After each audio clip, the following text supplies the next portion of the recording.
Halo, selamat datang kembali di my YouTube channel. Kembali lagi dengan Momoy di Jerman. Teman-teman, ini videonya beda lagi ya teman-teman. Maaf teman-teman nih aku berkeringat ya karena panas ya teman-teman. Aku sengaja nggak buka jendela luar karena apa ya, asap ya teman-teman, dari luar asap kendaraan ya. Jadi aku tutup dan aku ngandelin cahaya atau udara dari jendela yang di dapur teman-teman. Cuman nggak cukup cahaya kalau aku bikin video, jadi agak gelap, makanya aku nyalain lampu ya teman-teman ya. Di video ini teman-teman aku mau cerita teman-teman mengenai apa namanya, kemampuan bahasa Jerman aku ya teman-teman ya. Karena ada yang nanya kan ke aku, bahasa Jerman aku udah bagus ya.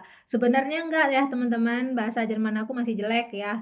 Karena aku juga kan baru apa ya, sertifikat aja aku baru punya A1 ya, itu basic ya, basic bahasa Jerman ya teman-teman.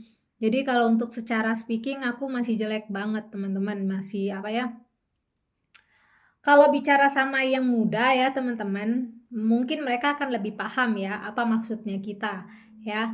Sama kayak orang bule kalau ngomong bahasa Indonesia kan masih belepotan, tapi kalau bicara sama yang muda kita paham ya apa maksudnya gitu kan. Tapi kalau kita bicara sama yang tua teman-teman ya, sama orang tua apalagi yang udah umuran ya, yang udah umur-umur 60 ke atas kayak gitu ya teman-teman, itu agak sulit mereka memahami teman-teman. Mereka tuh apa ya, bukan bukan sulit untuk memahami ya, tapi memang apa ya, ya gitu deh ya teman-teman, aku nggak bisa definisikan ya teman-teman. Jadi pada saat kalau kita berbicara sama orang yang lebih tua atau orang tua ya, yang udah umuran 60 ke atas atau 70 ke atas ya, bahasa Jerman kita masih berantakan pola susunan katanya ya, mereka tuh tetap kayak yang nggak paham gitu loh, apa ya, pengen kalimatnya tuh perfect gitu teman-teman. Nah, gimana caranya aku bisa berbicara sama, mertua teman-teman ya. Kalau mama mertua ya, masih bisa bahasa Inggris teman-teman, jadi masih bisa, berbicara ya teman-teman ya. Kalau suami keseringan aku bahasa Inggris teman-teman. Nah, kalau sama papa mertua nih yang zero banget bahasa Inggris teman-teman, jadi aku kalau ngobrol sama papa mertua teman-teman, walaupun sepatah dua kata kayak misalnya, minum ya teman-teman ya, gitu ya, suka pakai kode teman-teman kayak "Trinken trinken" gitu ya, "Ich will trinken" kayak gitu loh teman-teman ya. Jadi, tapi kalau misalnya ngobrol panjang dengan susunan pola kalimat panjang kan aku belepotan total ya teman-teman, dan otomatis papa mertua tuh kayak yang nggak mau berusaha untuk memahami, kayak yang kayak geleng-geleng kepala gitu ya, nggak mau berusaha untuk memahami gitu ya. Jadi akhirnya, eee, aku membuat simpel teman-teman. Aku berbicara dengan papa mertua itu dengan handphone, teman-teman. Jadi aku download tuh ya, ada nama aplikasinya ya, Google Translate ya. Jadi kita berbicara melalui handphone, teman-teman. Gitu. Jadi apa namanya? Dan itu membantu ya, teman-teman ya. Jadi pada saat berbicara sama orang yang nggak paham bahasa Inggris ya, orang Jerman yang nggak paham bahasa Inggris, terutama sama orang tua ya, teman-teman. Aku selalu menggunakan handphone, teman-teman. Sama hal dengan pemilik rumah ini ya, apartemen ini maksudnya, itu sama teman-teman, tuh umurnya udah 86 tahun teman-teman.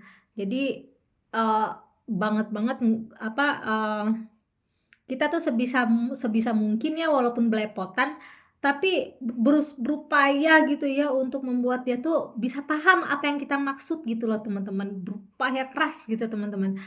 Tapi kalau misalnya aku udah mentok dia tetap nggak ngerti apa maksudnya aku ya teman-teman, ya udah selalu aku keluarin handphone teman-teman, langsung pakai handphone ya teman-teman ya, gitu. Jadi itu sih cara aku ya teman-teman ya, berbicara atau ngobrol sama orang tua di sini ya teman-teman, terutama orang-orang yang udah umuran 65 ke atas kayak gitu ya. Tapi kalau sama yang muda-muda teman-teman, mereka memahami walaupun kita belepotan ngomongnya ya, tapi mereka memahami teman-teman. Jadi nggak terlalu sulit gitu ya. Jadi apa namanya, karena kan gini teman-teman, kalau nggak dilatih pun kan juga salah ya, bener nggak? Takutnya nanti kosakatanya tuh atau vocabnya tuh kan lupa dan hilang gitu kan ya kalau kita nggak pernah digunakan gitu kan. Jadi kan sebisa mungkin kan kita kan training ya, terus, apa namanya, berupaya untuk, berbicara menggunakan, bahasa Jerman walaupun belepotan nggak apa-apa gitu. Cuman, ya itu tadi teman-teman, kendalanya kalau kita bicara sama orang yang lebih bukan, orang tua ya, orang tua spesial ya yang umurnya 65 up gitu ya, itu agak sulit teman-teman buat mereka tuh bisa paham apa maksudnya kita. Jadi selalu keluarkan handphone dan gunakan Google Translate. Jadi itu teman-teman cara aku teman-teman, berbicara sama, mertua aku ya, terutama papa mertua ya teman-teman, karena zero banget bahasa Inggrisnya ya teman-teman ya. Itu aja sih teman-teman cerita singkat aku hari ini ya teman-teman ya, hanya sekedar berbagi cerita aja teman-teman, karena aku juga, apa namanya, nggak ada kerjaan lagi ya teman-teman, lagi ngademin badan juga ya. Terima kasih banyak teman-teman yang sudah menonton video aku, dan jangan lupa kalau suka dengan videonya boleh di-like ya. Salam sehat selalu dari Jerman, dan kalau misalnya kalian ada kritik, saran, ataupun komentar, silakan tulis di kolom komentar, dan kalau ada kata-kata yang salah mohon maaf ya teman-teman. Salam sehat selalu, ciao.